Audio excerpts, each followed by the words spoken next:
गीता के चतुर्थ अध्याय फोर्थ चैप्टर का आज हम करेंगे 9वां 9th। तो पिछले बार का जो डिस्कशन और इससे पहले जो भगवान का क्या अर्थ है, भगवान देवता आदि का, इन सबको मिला के आपको बैकग्राउंड जो मैं कहना चाहता हूँ वो आपको क्लैरिटी आई होगी। आगे से जो भी हम मैं मेरा इस तरह के जो भी स्टेटमेंट मिले, हम उसको परमेश्वर के अर्थ में ही समझने की कोशिश करेंगे। वो जो कृष्ण और भगवान इस चैप्टर पर जो मुझे कहना था वो हमने क्लैरिटी कर दी है।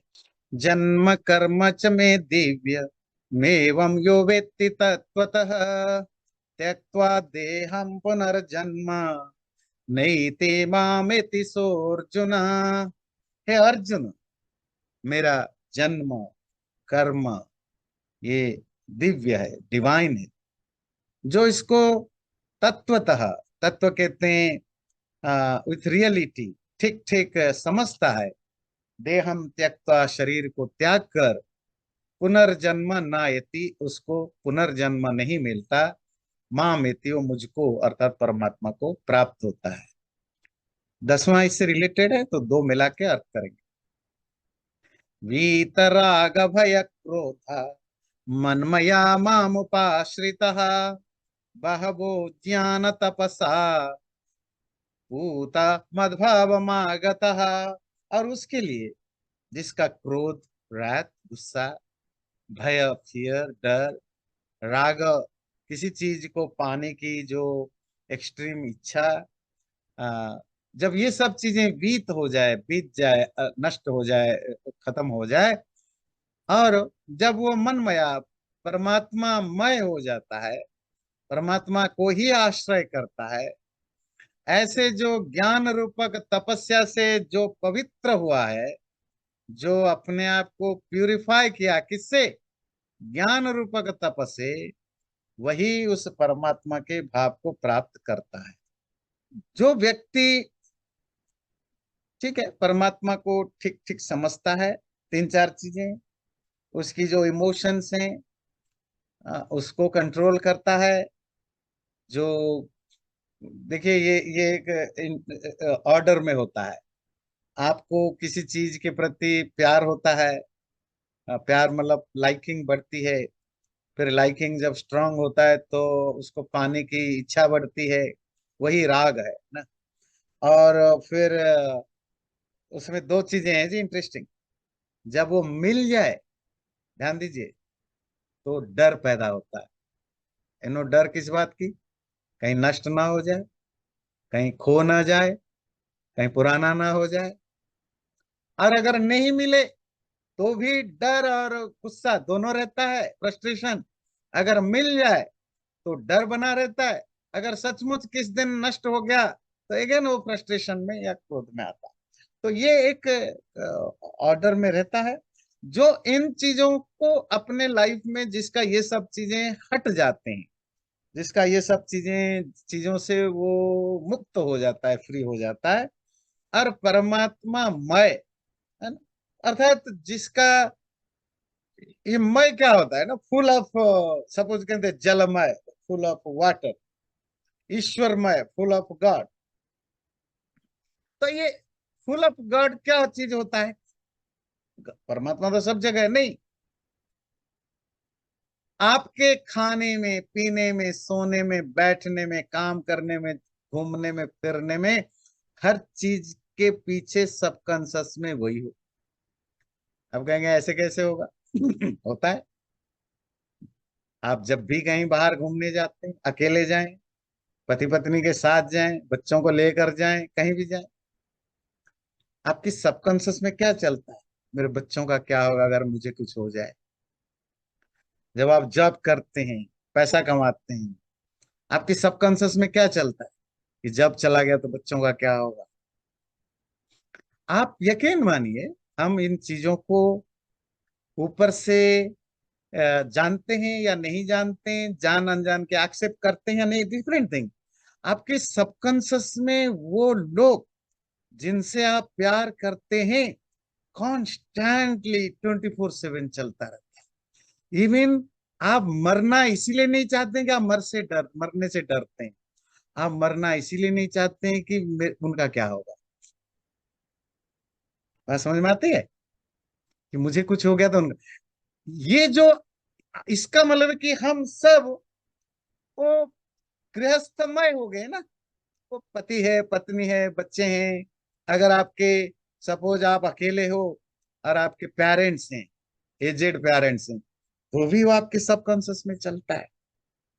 जिन लोगों को आप प्यार करते हैं, तो उन, वो आपके सोने में, जागने में, बैठने में, करने में, हर जगह आपको पता नहीं चलता, पर subconsciously it's always you are with that.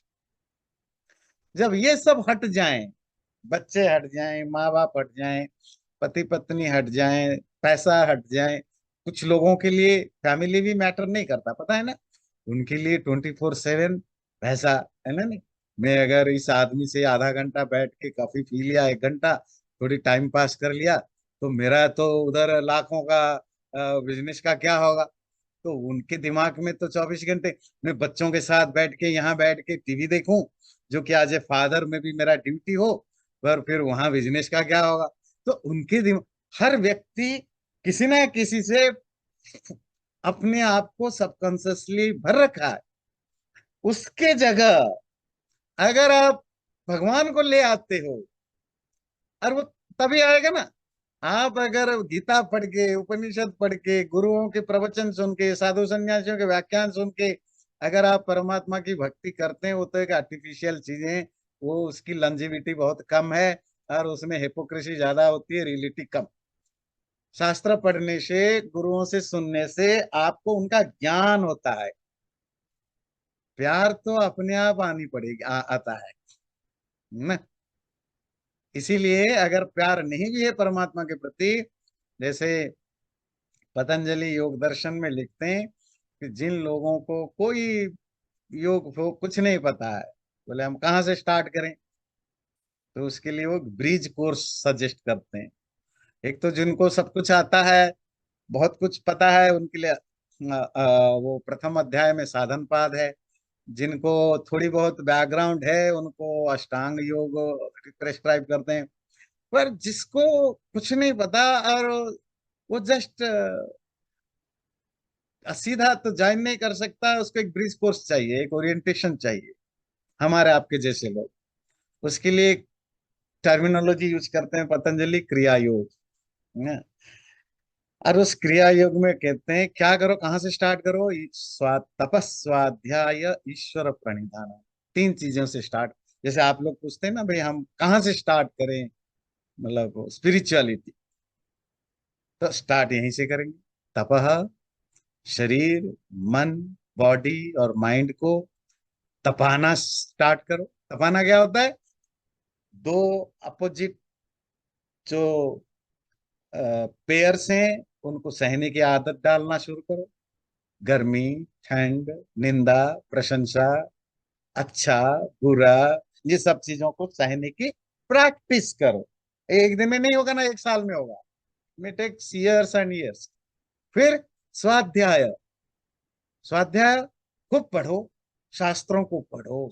पढ़ना क्यों है, टू अंडरस्टैंड भगवान क्या है, मैं कौन हूं, संसार क्या है, ये भी साथ साथ चले। और तीसरा, देखिए, पढ़ने लिखने से, प्रवचन सुनने से, गीता पढ़ने से अंडरस्टैंडिंग बढ़ती है। ईश्वर प्रणिधान, ये है प्यार। ईश्वर से भक्ति करो, प्यार कल्टीवेट करो। आप कहेंगे क्या बात कर रहे हो, हम तो जिंदगी भर सुनते रहे हैं, क्या प्यार हो जाता है, करते नहीं है। हाँ, there are 2 types of love, है ना। एक तो प्री मैरिज लव हो तो प्यार हो जाता है, और पोस्ट मैरिज लव हो तो प्यार कर करके हो जाता है। और ऐसा नहीं कि कोई लव मैरिज बहुत अच्छा है या अरेंज मैरिज बहुत अच्छा है, नो। सबकी अपनी अच्छाइयां और बुराइयां हैं। जो पोस्ट मैरिज, जो शादी, अरेंज मैरिज वाले जिसको हम कहते हैं मैरिज के बाद मिलते हैं, वो भी प्यार धीरे धीरे कल्टीवेट करते हैं, और इतना प्यार हो जाता है कि मरते दम तक भी एक दूसरे के लिए तरसते हैं। और सो कल्ड जो प्यार जी, प्यार तो हो गया किया थोड़े ही वाले जो थे, उनके भी लॉन्ग टर्म भी चलता है, और 2 साल 4 साल के बाद भी टूट जाते हैं, अरेंज मैरिज में भी टूट जाते हैं। तो इसको कंटिन्यू करना ना करना वो तो एक अलग प्रॉब्लम है, साथ रहने की प्रॉब्लम है। पर जो प्यार है वो आप कल्टीवेट भी कर सकते हो, या नेचुरल भी हो सकता है, जिसको कहते हैं love in first first sight भी हो सकता है, and love in slow motion में भी हो सकता है। अगर आप में परमात्मा के प्रति फर्स्ट इन लव साइट है, लव इन फर्स्ट साइट है, तब तो ठीक है, आपको कुछ करने की जरूरत नहीं प्यार के मामले में। बाकी आप शास्त्र पढ़ो, तपस्या करो, अपने आप को प्रिपेयर करो और प्यार को थोड़े मजबूत करो। प्यार करके बैठ जाने से थोड़े ही होगा। आपको किसी से प्यार हो गया तो आप घर में बैठ गए तो काम थोड़ा ही चलेगा। आपको एफर्ट्स तो करता रहना पड़ेगा ना, कभी फूल दिया, कभी खाना खिलाने ले गया, कोई गिफ्ट दिया, इससे कांस्टेंट प्रोसेस।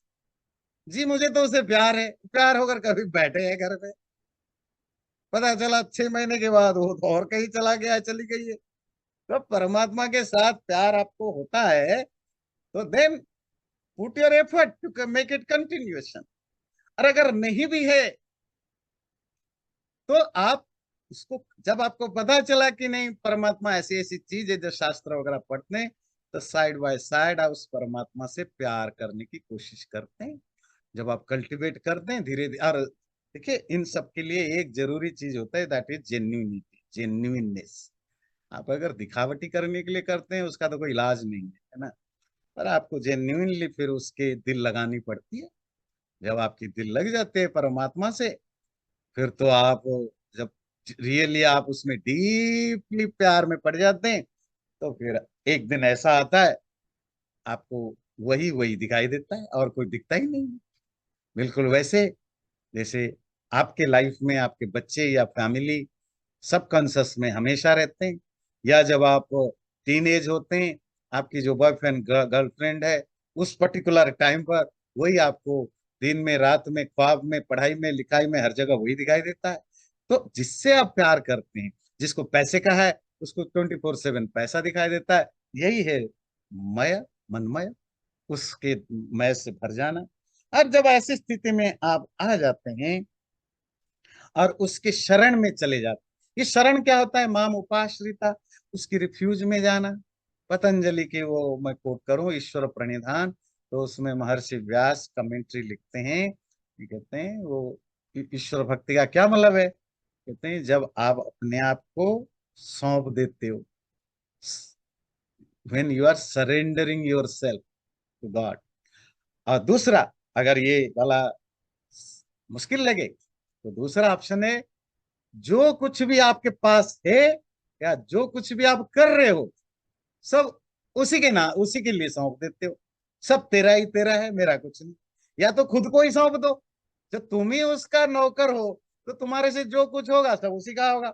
अगर अभी मुश्किल है कि तुम अपने आप को सौंप नहीं पाते हो, मतलब बोलने में नहीं, बोलने में तो 50 आपको करोड़ों लोग मिलेंगे कि जी कैसे हैं, जी सब प्रभु की कृपा है, जी कैसे हैं, और ये सब अच्छा घर है, सब कुछ सुंदर है, जी भगवान की कृपा है। ये बोलने बोलने तो सोशल सोशल चीजें हैं, मैनर है ना ये, इसकी अच्छी बुरी की बात नहीं है।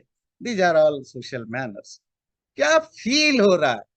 Do I really feel that कि सब कुछ ईश्वर का है? तो अच्छी बात। फिर तो आप भक्ति को आप क्या कहते हैं, मर्ज हो चुके हो अंदर, अगर आप फील कर पाते हो। इट्स ए डिफिकल्ट टास्क, कुछ लोगों के लिए बहुत नेचुरल है, जो पूर्व जन्म के संस्कार लेकर आए हैं। बाकी हम जैसे आप जैसे लोगों को कल्टीवेट करना पड़ता है। या तो खुद को सौंप दो, तू ही तू है, तू जैसा कहो मैं वैसा हूं। या तो मेरे पास जो कुछ भी है, मैं जो कुछ भी कर रहा हूं सब तेरे कृपा से, तेरे कारण से, ऐसे भाव आ जाए, तो फिर आप उसके रिफ्यूज बन जाते हैं, आप उसके आश्रित बन जाते हैं। फिर बहवो ज्ञान तपसा होता मद्भाव मागता। और जो मेरे शरण में आया, मतलब मैं परमात्मा को जगह ले रहा हूं, जो परमात्मा के भाव में आ गया, वो अपने, ये शब्द ध्यान, ज्ञान रूपक तप से अपने आप को पूत करता है, प्योर करता है। वो गीता में एक जगह आएगा, इसी चौथे में ही आएगा, ज्ञान रूपक आग से हमारे अंदर की जितने भी डर्ट्स हैं, धूल हैं, गंदगियां हैं, वो सब राख हो जाता है। खास करके वैसे भी कोई भी ज्ञान हो, वो हमेशा आपको हेल्प करता है आपके अंदर कमियों को जलाने के लिए। Specially if it is a ज्ञान, मतलब ज्ञान बेस्ड ऑन रियलाइजेशन, अपने आप को रियलाइज करने का, समझने का, फिर उससे हमारी सारे कर्म संस्कार भी नष्ट हो जाते हैं, जल जाते हैं, और सब चीजें नष्ट। तो वो जो कर्म संस्कार का नष्ट होना, यही प्यूरिफिकेशन है। और जब हम पूरी तरह प्योर हो जाते हैं, तो हमें उस जो पोस्ट डेथ, मरने के बाद फिर क्या होता है, कोई शरीर नहीं मिलता। बोलते हैं ना, त्यक्त्वा देहम पुनर्जन्म नयति, 9वां श्लोक में पढ़ रहा हूं। फिर शरीर छूटने के बाद आपको कोई जन्म नहीं मिलेगा। देखिए, हमें जन्म क्यों मिलता है? जन्म मिलता है क्योंकि हमने जैसा कर्म किया है, उन कर्मों का जो सबकॉन्शियस मेमोरीज है, उसके बेस पर हमें भोगना है। और जब तक वो कर्मों को हम भोग ना दें, तो हम cycle of birth and death के चक्कर में रहेंगे ही रहेंगे, मरेंगे। परमात्मा हमारे कर्मों के अनुसार ऐसा एक नया शरीर देगा। अब किसी कारण से हम जो काम करते हैं, उसका अगर सबकॉन्शियस मेमोरी, जिसको हम संस्कार कहते हैं, वो हम बंद कर देते हैं। काम करेंगे पर कोई सबकॉन्शियस मेमोरी डेवलप नहीं होगा, और एक दिन आपकी मेंटल अकाउंट जीरो हो गया। बिल्कुल वैसे ही अभी आप पैसा कमाते हो और कुछ खर्च करते हो। जैसे इंडियन कम्युनिटी है ना, तो 100 रुपए कमाए तो कहते हैं मैक्सिमम वो 40% तक खर्चते हैं, मैक्सिमम, है ना। बाकी सब सेविंग करते हैं, अलग अलग तरीके से सेविंग करते हैं। तो जब आपको नया घर खरीदना होता है, तो आपके पास पैसा है तो आप घर ले लेते हैं। सपोज जैसे जो लोग क्रेडिट कार्ड पर जीते, जो आया खा पियो उड़ा, है ना, 1 तारीख को, अगले मंथ की पहले तारीख को कुछ बचा ही नहीं, है ना। वीकेंड में गए जी, घूमने चले गए है ना, पैसा आ गया तो चलो मॉल्स चलो, हो जाए, तो कुछ नहीं बचा। अब आपको नया घर लेना है, पुराना घर टूट गया। नया घर लेने के लिए अकाउंट चेक किया कि जीरो बैलेंस है, पुराना घर टूट चुका है। अब आप कहाँ रहेंगे? आप घर ले नहीं सकते क्योंकि आपके अकाउंट में पैसा नहीं है। और बैंक भी देगा जब कुछ तो हो आपके पास, तो आप होमलेस बनेंगे, है ना। तो जब तक माइंड रूपक अकाउंट में कर्म का बैलेंस पड़ा रहता है, और हमेशा पड़ा रहता है, आप खर्च करते हैं नया आ जाते हैं, जैसे पैसा कमाते हैं खर्च करते हैं नया आ जाता है। तो आपको नया नया घर मिलता है, घर मतलब नया नया शरीर, नई नई बॉडी, जन्म के बाद मिलता है। और सपोज मर गए, और जब परमात्मा ने देखा, भाई देखो भाई इसको कहाँ भेजना है, सेक्रेटरी को बुला, बोले जी इसके अकाउंट में तो जीरो बैलेंस है, कहाँ भेजूं? ये जी होमलेस। अच्छा, जो वेलफेयर गवर्नमेंट होते हैं, होमलेस लोगों का क्या करते हैं? उनको सरकार अपने तरफ से घर देता है तो परमात्मा तो वेलफेयर गवर्नमेंट का पार्ट है। तो जब जिसके पास घर है ही नहीं, कोई शरीर नहीं मिलेगा, आत्मा क्या करेगा? कोई नहीं, वो हमारे घर में रहेगा, हमारे साथ रहेगा, हमारे में रहेगा, प्रेसिडेंट हाउस में। तो उसको आप क्या कहते हैं? ब्रह्मलोक, ब्रह्मलीन, इसी को मुक्ति कहते हैं। तो एक जो स्पिरिचुअल प्रैक्टिस है, उस प्रैक्टिस में आप डेवलप करते हो, कर्म करने के बाद भी उसकी जो मेमोरी है वो डेवलप ना हो पाए। और जब आप ऐसे करते करते 100% जो भी उसकी क्राइटेरिया है वहां पहुंच जाते हैं, फिर नए जन्म नहीं मिलता। समझ में आया नए जन्म क्यों नहीं मिलता? फिर आप मोक्ष को प्राप्त करते हैं। So this whole birth and life cycle has been there and it's very intriguing and very much deeper. But मेरा एक छोटा सा सवाल आपसे ये है, आपने कहा cycle of birth and all which is good, पर आपने ये भी कहा कि आदमी अगर बकरी पैदा होता है, कुत्ता पैदा होता है, बिल्ली पैदा होता है, तो वो अपने बुरे कर्मों का बैलेंस कम भोगने जो किया है उसको भोग रहा है। तो which brings A small thought in my mind कि अगर आदमी, अगर वो अब 5 बार बिल्ली पैदा हो जाए तो वो तो सारे कर्म उसके हो जाएंगे, और तब तो उसके पास सब अच्छी कर्म बचे, तब तो वो ऐसे ही मोक्ष प्राप्त कर लेगा। तो हाँ, इसमें दो चीजें ध्यान रखना। अच्छा कर्म हो या बुरा कर्म हो, दोनों स्पिरिचुअलिटी में सेम सेम वैल्यू रखते हैं। अर्थात अच्छे कर्म या बुरे कर्म से आपको जन्म मिलेगा, अच्छे कर्मों से अच्छा शरीर मिलेगा, अच्छा भोग मिलेगा, अच्छी फैमिली मिलेगी। बुरे कर्मों से बुरा फैमिली, बुरा शरीर, बुरा भोग मिलेगा। स्पिरिचुअलिटी में क्या होता है, मोक्ष में जहां कोई भी संस्कर्म इंक्लूडिंग अच्छे कर्म का संस्कार भी स्टॉप होना चाहिए। बात समझ में आती है ना? नहीं, अच्छे कर्म स्पिरिचुअलिटी में नहीं चाहिए। मतलब आप जब आप अच्छे हो जाते हैं, स्पिरिचुअलिटी की बेसिक है कि आप यम नियम प्रैक्टिस करते हैं, you will B a better human being. आपसे जो कुछ होगा अच्छा ही होगा। पर पॉइंट है कि इवन आप अच्छे कर्म करते भी रहते हैं तो अच्छा संस्कार स्टोर होता है। तो जन्म किस बेस पर मिलता है? बुरे या अच्छे के चक्कर में नहीं, जन्म मिलता है कर्म संस्कार के बेस पर। संस्कार सबकॉन्शियस मेमोरी के बेस पर। वो अच्छा है बुरा है डजेंट मैटर। अच्छे कर्म होगा, आप राष्ट्रपति के, आप राहुल गांधी होकर पैदा हो जाएंगे, करो धरो कुछ भी मत करो तो भी प्राइम मिनिस्टर बनोगे। बुरा कर्म करोगे तो पता नहीं चाय वाले के घर में पैदा होगे, फिर अगर ज्यादा मेहनत करो तो मोदी बनोगे, नहीं तो जिंदगी भर चाय बेच के रह जाओगे। बात समझ में आती है? फर्क ये है अच्छे और बुरे कर्म। ट्रंप का बेटा होकर पैदा हो जाओ, बाइडेन की पोता बन के पैदा हो जाओगे, ये है अच्छे कर्म। आप किसी धनी, ज्ञानी, अलग अलग आपकी जो जिस तरह की संस्कार है वैसे फैमिली में पैदा होगे।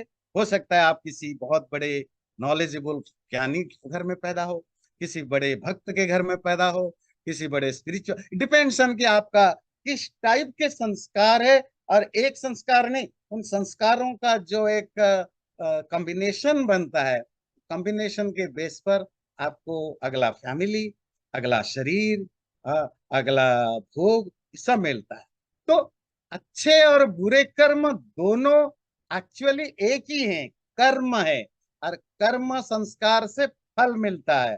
स्पिरिचुअल प्रैक्टिस से आप बुरा तो खत्म ही हो जाता है, अच्छे कर्मों का भी संस्कार डेवलप होना बंद हो जाता है। ये जब तक आपकी माइंड में जीरो बैलेंस नहीं होगा, अच्छे या बुरे डजेंट मैटर, है ना, तब तक आपको मोक्ष नहीं मिलने वाला। मनीष जी, बात क्लियर हो रही है? बिल्कुल। अच्छा, ये एक फॉलो अप क्वेश्चन है, छोटा सा है। लेट्स से सबकॉन्शियस मेमोरी में जो आपके अंदर है, and that decides in many ways what you will be born with, and may be a possible solution of that और part of our tradition is कि आदमी जब मर रहा है तो वो भजन और वेद और उपनिषद ये सब सोचता रहता, सुना, उनके कान में डाला जाता है, सुनाया जाए, ताकि उनका माइंड जब भी वो मोमेंट आए अच्छे जिस बात तरफ पर में आए। था, I mean, is there any validity in that, or it is a lifelong set of things which you have done, and that I mean, it is confusing, right? ऐसा है कि ठीक है, हम आज फैमिली मेंबर, हमारा कर्तव्य है कि हमारे जो फैमिली मेंबर है हम उसके लिए बेस्ट करें। ठीक है, अब अगर कोई डेथ बेड पर है तो हम सोचते हैं कि भाई मरने के बाद उसका सब कुछ अच्छा हो, हम मंत्र चला देते हैं, जो भी अच्छी चीजें चला देते हैं। ये हमारे तरफ से जो भी बेस्ट एफर्ट करना है वो करना है। क्या इन रियलिटी उसको उसका बेनिफिट मिलेगा? ये ये ये सर नो में आंसर नहीं है। ये डिपेंड करता है, ध्यान दीजिए। अगर आप पूरी जिंदगी आपने जिस तरह के, आपके माइंड में जिस तरह के थॉट डेवलप होते रहते हैं, या जिन थॉट्स के द्वारा आप भरे हुए होते हैं, मरते समय भी वही थॉट ही आएगा। आप माइक लगा के कान में कितना भी वेद मंत्र फूको, उसको तो अपनी ट्रेजरी की याद ही आएगी मरते समय भी। वो चाबी, अच्छा वो पैसे का क्या होगा, आप माइक लगा के कान में लगाओ। और अगर वो कोई व्यक्ति अंदर से ही भक्ति परमात्मा को मानता है, आप उसके कान में कितने भी पैसा पैसा करो उसको वही याद आएगा। तो ये गीता में है एक इंटरेस्टिंग श्लोक, पता नहीं कौन से अध्याय में, तो कहता है मृत्यु काल में जिस तरह का विचार आता है वही आगे जाकर का आप उसी तरह का जन्म आदि होता है, पर मृत्यु काल में वही विचार आता है जो जिंदगी भर आपने कल्टीवेट किया है, दूसरों को छुपा के या दूसरों को दिखा के। ध्यान रखें, मैं एक बड़ी इंटरेस्टिंग चीज कहना जा रहा हूं। बहुत सारे ऐसे करोड़ों लोग हैं जो सोशली बहुत अच्छे आपको लगेंगे, है ना, मतलब उन्होंने कोई गलत काम नहीं किया, किसी नहीं किया, हो सकता है फैमिली मेंबर्स की नजर से भी वो अच्छे हो, पर उनके मन में पूरी जिंदगी, हो सकता है उन्होंने माँ बाप के डिसिप्लिन के कारण, आगे जाकर सोशल लॉ ऑर्डर के डिसिप्लिन के कारण, इमेज के कारण कोई गलत काम, कोई गलत सोच ना भी पाला हो, पर अंदर पूरी जिंदगी जिस चीज को वो किसी कारण नहीं कर पाए वही चलता रहता है, चलता रहता है। करते तो वही है जो अच्छा है, पर अंदर चलते हैं, काश मैं ऐसा करता, काश मैं ऐसा करता, और मरते दमे तक वही काश वाला ही हाईलाइट होगा। फिजिकली क्या करते हो? तो एक मंदिर का पूजक था, और उस मंदिर के बगल में ही एक, वो पहले जमाने में होता था ना, मुजरा करते थे लड़कियां, तो वो मुजरा वाली थी। तो दोनों मर गए एक ही दिन। तो गए, मैं स्टोरी को समझिएगा, है ना, स्टोरी मेटाफोर होता है।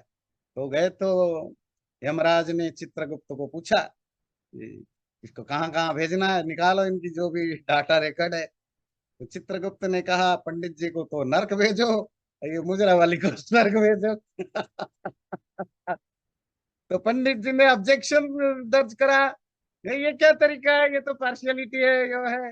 पूरी जिंदगी में पूजा करा, अर्चना की, मंदिर में ही रहा, प्रसाद खाया, हाँ, और और ये देखो, ये नाचने वाली औरत है, ये कितने लोगों का मन को पाप से भरा, खराब किया, लोगों का मूड, मन को विचलित किया, और इसको आप स्वर्ग भेज रहे हो।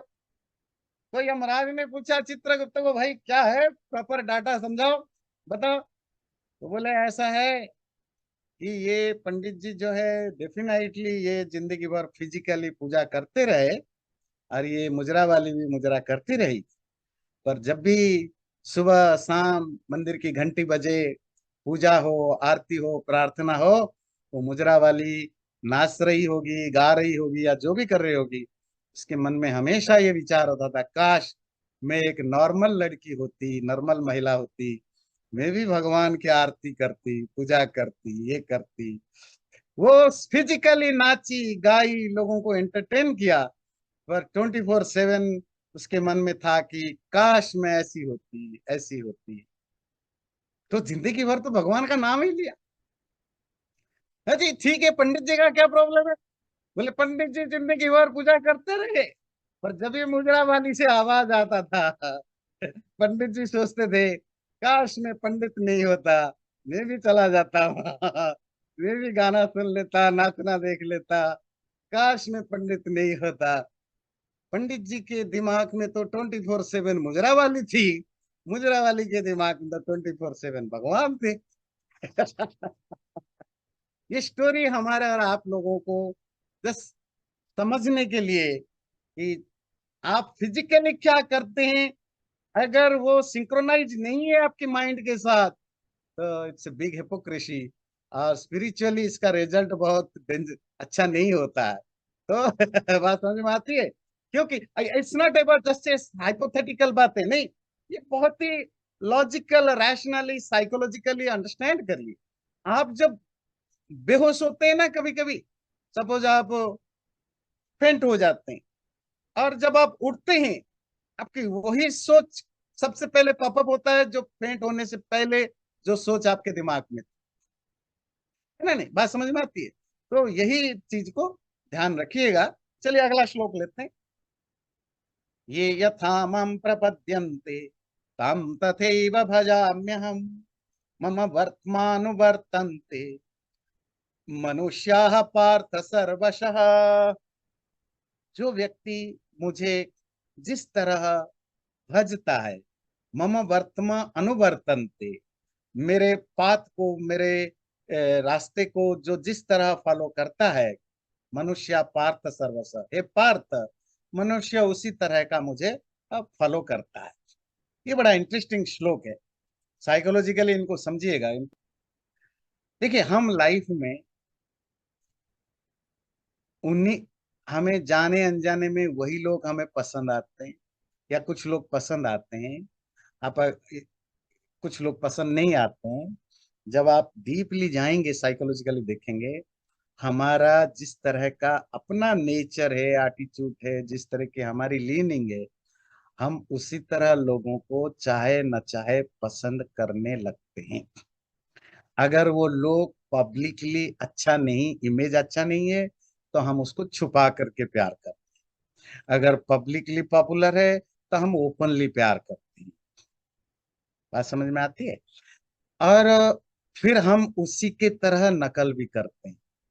जैसे जिन बच्चों को, जिन लोगों को क्रिकेट में इंटरेस्ट है, तो वो क्रिकेट खिलाड़ियों के दीवाने हो, वो खुद भी क्रिकेट खेलते हैं, वो क्रिकेटरों की तरह कपड़े भी पहनते हैं कभी कभी, और उनके तरह अपनी थोड़ा फिजिकल अपीयरेंस भी बनाते हैं, जिसको भी वो यारो मान। जिन लोगों को मूवी पसंद है, मूवी हीरो या हीरोइंस हैं, उनको, जो उनके फैन है, वो भी, वो कुछ लोग होते हैं जिनको साधु सन्यासी स्पिरिचुअल लोग बहुत पसंद आते हैं। बात समझ में आती है? फिर वो उन्हीं की तरह हाव भाव करते हैं। कुछ लोग पॉलिटिकल लीडर, जो लोग पॉलिटिक्स में सुनते हैं, एंजॉय करते हैं, जरूरी नहीं कि वो पॉलिटिक्स करने में एंजॉय करें, नहीं, तो फिर वो पॉलिटिकल लीडर्स के वो पसंद करते हैं, उन्हीं की तरह हाव भाव रखते हैं, उन्हीं को ही सब कुछ मानते हैं। सपोज मैं आपको एक एग्जांपल देता हूँ, हो सकता है हम सब यहाँ मोदी के पसंद करने वाले हो, पर आपको पता है लाखों लोग हैं जो मोदी को भगवान मानते हैं। तो कौन लोग अब वो भगवान को नहीं मानते, मोदी को भगवान मानते। वो अंबेडकर को भगवान मानते, भगवान को भगवान नहीं मानते। तो इसका मतलब है कि वो, उनको भगवान जो जिस तरह है, उसकी अंदर जिस तरह की माइंडसेट है, वो उसी तरह के चीजों को रेस्पेक्ट करने लगता है, उसी को सब कुछ मानने लगता है। क्रिकेट खिलाड़ियों को भी लोग भगवान मानते हैं, मूवी एक्टर्स को भी भगवान मानने लगते हैं। मैं अमेरिका में तो बहुत सारे तरह के ये जो पॉप सिंगर होते हैं, या इवन जो बहुत तरह के स्पोर्ट्स हैं, उनके जो प्लेयर होते हैं, उनको भगवान की तरह ट्रीट करते हैं। तो जिसका जिस तरह की मेंटल स्टेट है, वो उसी तरह के चीजों को ही सब कुछ मानता है, और एट द एंड वो भगवान भी उसी को ही मान बैठता है। फिर नंबर टू क्या करता है? मम वर्तमान वर्तन्ते, उसी की कॉपी करता है, उसी की कॉपी करने लगता है ना। वो जो कहते हैं ना, जो भगवान को जैसा देख, जिस रूप में पाता है, सब एक जगह जाते हैं, एक जगह नहीं जाते। जो भगवान को जिस रूप में देखता है, ये गीता श्लोक कहता है, वो उसको उसी रूप में पाता है। आप क्रिकेट खिलाड़ी को भगवान के रूप में देखोगे, तो आप क्रिकेट खिलाड़ी ही बनोगे या क्रिकेट फॉलोअर ही बनोगे। आप साइंस, बात समझ में आती है? अगर आपकी जो आइडियल है वो साइंटिस्ट है, आप साइंटिस्टों को देख के वाह वाह करते हो, उन्हीं की तरह बाल रखते हो, उनकी तरह चलते हो, उनकी तरह 18 घंटे मेहनत करते हो, you will B a great scientist, है ना? नहीं, अगर आप स्पिरिचुअलिटी में इंटरेस्ट रखते हो, आप स्पिरिचुअल लीडरों को सुनते हो, आप उनको फॉलो करते हो, तो you will B a spiritual person. बात समझ में आती है? तो परमात्मा को जिस तरह आप देखने लगते हो, आप फिर उसी रास्ते पर चल पड़ते हो। इसीलिए बी अवेयर। ये भगवान को छोड़कर जो सबको भगवान मानने की बीमारी हमारे यहाँ पैदा हो गई है, उससे यही प्रॉब्लम हुआ है ना? तो क्योंकि फिर हम अपनी लेवल पर भगवान को ढूंढते हैं। भाई मैं गरीब हूँ, मेरी बेटी की शादी नहीं हो रही है, तो मैं भगवान ढूंढता हूँ कि ऐसा भगवान मिले जो, जिसकी कृपा से बेटी की शादी हो जाए, जब लग जाए। फिर हमें ये फ्रॉड बाबा लोग मिल जाते हैं, फिर उनको फिर हम भगवान मान के बैठ जाते हैं, करोड़ों पैसा खर्च कर देते हैं। आपको समझना पड़ेगा, भगवान का काम नहीं है तेरी बेटी की ब्याह कराना, तेरे कैंसर को ठीक कराना। वो ये सब काम के लिए नहीं बैठा है। पर क्या है कि अगेन एजुकेशन, नॉलेज इंपॉर्टेंस है। जब आप बहुत ज्यादा इग्नोरेंट होते हैं तो आप ऐसी चीजों को मानने लग जाते हैं। तो इसीलिए जो भगवान को जिस तरह मानने लगता है वो उसी तरह के इसका एक सबसे बड़ा एग्जाम्पल देखिए।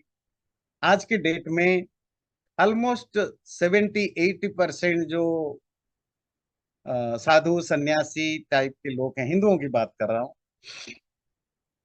वो आपको कृष्ण की और कोई चीज बताएं न बताएं, ये कृष्ण की लीला वाला स्टोरी खूब सुनाएंगे, है ना। तो ये उसकी गोपियों के साथ कैसे नटखट करते थे, कपड़े चुराते थे, और बहुत कुछ सुनाएंगे जी, प्रेम के नाम पर सुनाएंगे।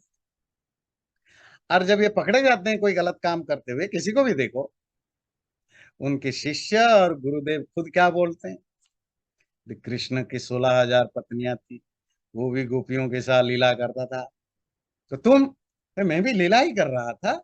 मेरी लीला को लोग समझ नहीं पाते हैं। अच्छा, वो खुद नहीं बोलते, उनके शिष्य बोलते हैं।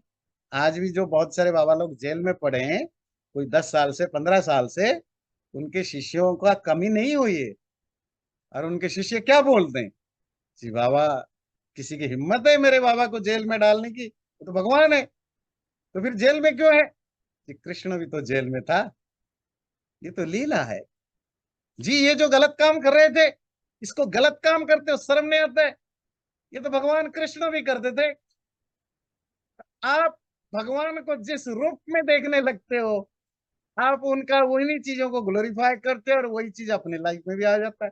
कुछ लोग पकड़े जाते हैं, कुछ लोग पकड़े नहीं जाते, कुछ लोग गलत काम करते हैं, कुछ लोग नहीं कर पाते, पर आपके मन में तो वही सारा खेल चल रहा है।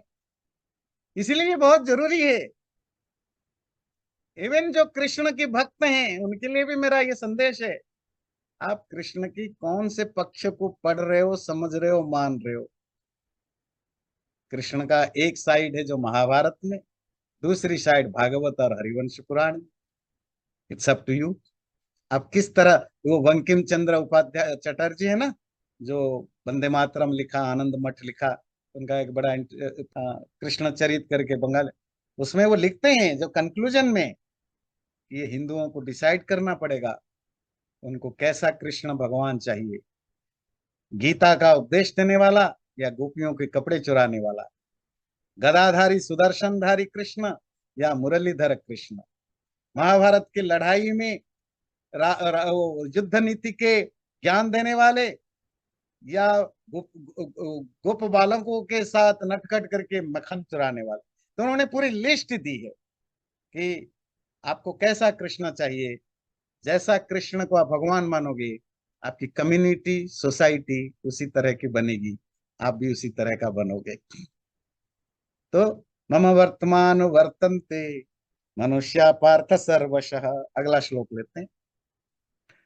कांक्षतः कर्मणां सिद्धिं यजन्त इह देवतः, क्षिप्रम हि मानुषे लोके सिद्धिर्भवति कर्मजा। लोग अपने कर्मों की सिद्धि को चाहते हुए, मीन्स मेरी जो एक्टिविटीज है वो सक्सेसफुल हो, इसी चाहत के साथ लोग देवताओं का यजन करते हैं, पूजा करते हैं, देवताओं का पूजा करते हैं।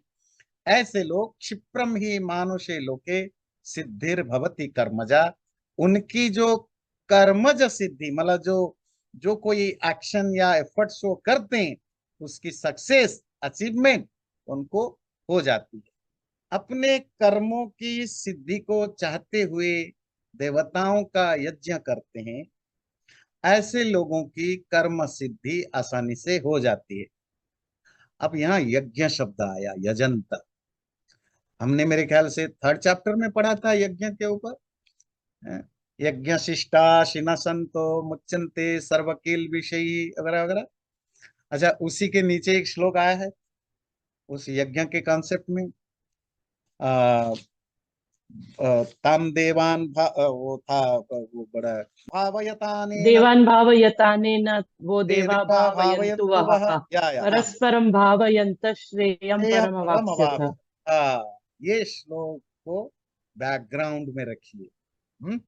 यज्ञ के कंसेप्ट में वो हमने चर्चा की है, जिन्होंने जिन्होंने नहीं सुना वो जरूर जाके 3rd चैप्टर में वो देखिए, वो जो श्लोक जो भी उसमें जो चर्चा है यज्ञ किसको कहते हैं वगैरह वगैरह, और उसमें देवता का भी अर्थ है ना।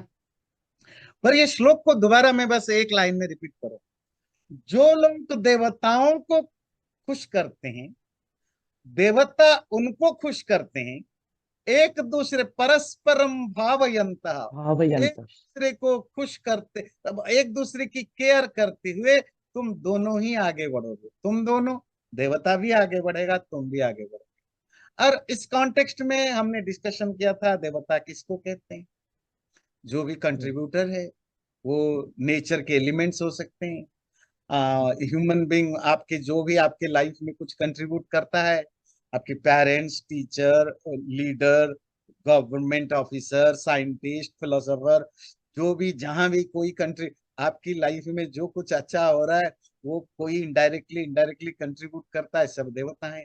नेचर के हवा, पानी, आकाश, नदी, नाले, समुंदर, ये सब देवता हैं। तो ये हम सब म्यूचुअल टेक एंड गिव के बेस पर ही जिंदा है। तो जब इसी को जब हम दूसरों का ख्याल करते हैं, रेस्पेक्ट करते हैं, देवताओं का यजन करते हैं, तो देवता हमारा ध्यान रखते हैं। तो जब म्यूचुअल हम करते हैं तो देवता भी खुश, हम भी खुश। एक एग्जांपल देके आगे बढ़ेंगे, वैसे ये दे रखा है। सपोज आप, पानी देवता है, जल देवता क्यों, कंट्रीब्यूटर है। आप पानी को पूजा करते हो, अब पूजा थोड़ी है कि आप आरती उतारो जय गंगा माता, फिर पूरी गंगा को गंदगी करके छोड़ दिया, आरती के बाद जो पांव जो राख निकला वो भी गंगा में ही डाल दिया, है ना। तो ये तो कोई पूजा नहीं है। पूजा का मतलब होता है टू मेक समवन हैप्पी, है ना। तो पानी का ख्याल रखो, पानी को रिस्पेक्ट करने का मतलब, पानी को, आपको पता है ये जैसे राजस्थान में कम्युनिटी है, उसको कहते हैं जो पेड़ों की बहुत रिस्पेक्ट करते हैं, कौन सी कम्युनिटी उसको कहते हैं, तो वो कम्युनिटी जंगल और जंगल की जो पशु पक्षी हैं इतने ज्यादा उनको वो रेस्पेक्ट करते हैं, पूछते हैं, वो एक भी पेड़ काटने नहीं देते हैं। और ये जो सलमान खान की केस हुई थी, है ना, नहीं वो कैसे हुआ, सारे भारत तो उनके पागल हैं, उनको पर वो केस क्यों हो गया, क्योंकि वो समाज जिसका नाम मुझे याद नहीं आ रहा है, राजस्थान का The Bishnois? बिश्नोई Bishnoi. समाज, बिश्नोई समाज, हाँ। Bishnoi. तो वो उनके लिए सलमान खान वो आया था शिकार करने के लिए, अपना एंटरटेनमेंट के लिए, ये विष्णुई समाज वाले घिर गए, नहीं हमारे एक भी पशु और एक भी नहीं कर सकते, और उन्होंने सुना नहीं, एक आधा कुछ मार दिया। वो विष्णुई समाज 10-15 साल से लड़ता रहा उनके खिलाफ के, बाकी तो सरकार से लेकर पुलिस से लेकर जज तक हर कोई सैल्यूट मारता है फिल्म वालों, ये विष्णुई समाज से खड़ा रहा लास्ट तक। बात समझ में आती है क्यों, देवताओं का रिस्पेक्ट ये होता है जो विष्णुई समाज करता है। जंगल वन देवता, पशु देवता का सम्मान, ये है सम्मान, ये है पूजा। ये नहीं कि बकरी की आरती उतारो शाम को काट के खा लो। तो जब आप देवताओं की यजन करते हुए, मैं इसीलिए जानबूझ के यजन का अर्थ नहीं कर रहा हूं, क्योंकि आपको पता है यज्ञ शब्द से क्या अर्थ है, दान, देव पूजा, संगतिकरण, रिस्पेक्ट आदि। और देवताओं का भी ट्रांसलेट, देवताओं का यजन करते हो, अपनी इच्छा जो भी आप चाहते हो वो जल्दी फुलफिल होता है ना, नहीं। जब आपकी पूरी इकोसिस्टम आपके साथ हो, और आप also you are also part of the ecosystem and the ecosystem is positive to you, आपकी सक्सेस लेवल ज्यादा हो जाता है। क्यों हम भारत से लोग अमेरिका में बसे हैं, दुबई जाते हैं, वहां जाते हैं, परिश्रम भारत में ज्यादा करनी पड़ती है, सक्सेस रेट कम है। यहाँ परिश्रम कम है, सक्सेस रेट ज्यादा है, इसीलिए तो भागते हैं ना। क्यों, यहाँ का इकोसिस्टम आपको सपोर्ट करता है, और आप यहाँ आने पर भी आप भी उस इकोसिस्टम को सपोर्ट करते हो। भारत में आप ही नहीं सपोर्ट करते हो, मतलब आप चले जाओ बाजार में घूमो, अब केला खा करके छिलका पकड़ के आधे किलोमीटर तक आपको ट्रांसमिन नहीं मिलेगा, तो फिर आप इधर उधर देखते हो, कहीं भी फेंक देते हो। because the ecosystem is not supporting you, and you are, at the end of the day you are also not supporting the ecosystem. तो at the end क्या होता है, शहर कचरा से भरा होता है। और यहाँ आप देवताओं का ख्याल रखते हो तो देवता वाले भी आपके ख्याल रखते हैं, तो सिटी क्लीन मिलता है, सिस्टम करप्शन लेस होता है, लाइफ स्मूथली चलता है। और आपकी जितना मेहनत वहां करते हो उतना या उससे कम भी करो, यहाँ सक्सेस रेट ज्यादा हो जाता है। क्यों?